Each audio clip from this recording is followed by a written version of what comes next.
The coach didn't allow a single shot from Appalachian State. What did you think you were doing well defensively? I know this sounds really silly, but I was talking to the team or the staff midway through the first half, and I said we have to get better defensively.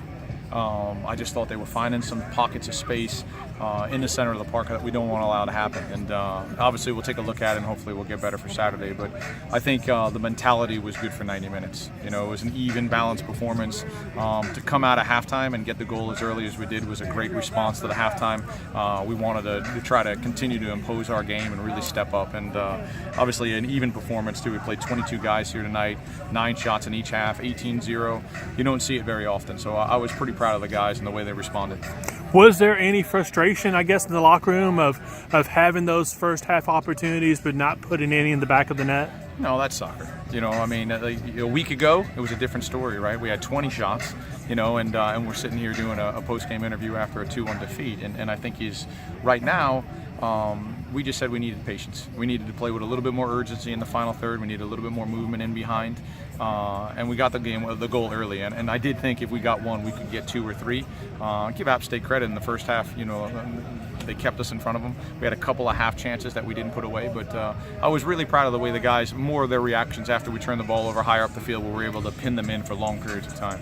Do you like the way Emma's playing recently to kind of get these opportunities and take advantage of them? We know Neema's a really good player. You know what I mean? He's electric for us at times, and for me, it's really just trying to find his legs right now, and I'm playing him in the right moments in the right situations. He had a good game against Louisville. Very light training yesterday, so obviously got his first goal of the season. Now he's got 3 in 2 games, so obviously we want to continue that. We want to continue John. We want to continue Lewis. Amir gets another point here tonight. So our front 4 and 5 and the guys that we're bringing in are producing. And we want to try to make sure that we're keeping them fresh and they continue doing the same things.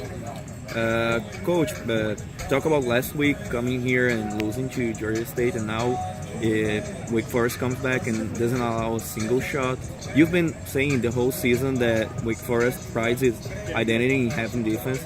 Did you think you accomplished your identity? I told Kevin Pollitzby at the end of the game, I said, Kevin, if I took you off, the reason I didn't take him off is because if I took him off and, gosh forbid, we let up a goal, I don't think he'd talk to me the rest of the year. And that's the pride that these guys take in trying to pitch shutouts. And I think it's something that we've had great success. It's hard to do, right? Because everybody we play against has good players, and they play good, a good brand of soccer. But we were tuned in a little bit more defensively for longer periods of time, unlike last week and even unlike on Saturday. As mentioned before, the first half, Wake Forest created some plays but wasn't able to finish. What changed in the second half? I just think we had a little bit more movement. I think we were a little bit more ruthless with our attacking and trying to get numbers in behind, and our running off the ball was a little bit better, but not much changed. It's rare that you can go into halftime and, what do we need to change? What we wanted to do is deny transitional opportunities. We wanted to deny fouls in silly areas, which we didn't do a great job of late in the game, but the guys did a good job of defending restarts here tonight. So I just think his guys taking their chances. Obviously, you put good players in the situations that they were in here tonight, they're going to finish those chances. So I'm lucky and fortunate that the guys followed through. What kind of challenge does Pittsburgh present Saturday? I think Pittsburgh are an extremely good team, and actually a team that's really starting to find their way. They're getting healthy. Unfortunately, they didn't get a result on Saturday against North Carolina, but you look at the box score, it was their game. And so I think they're believing right now.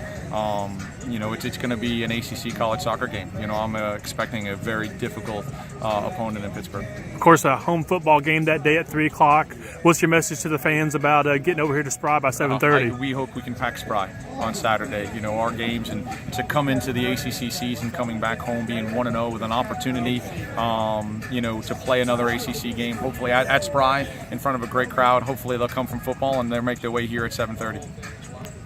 Good.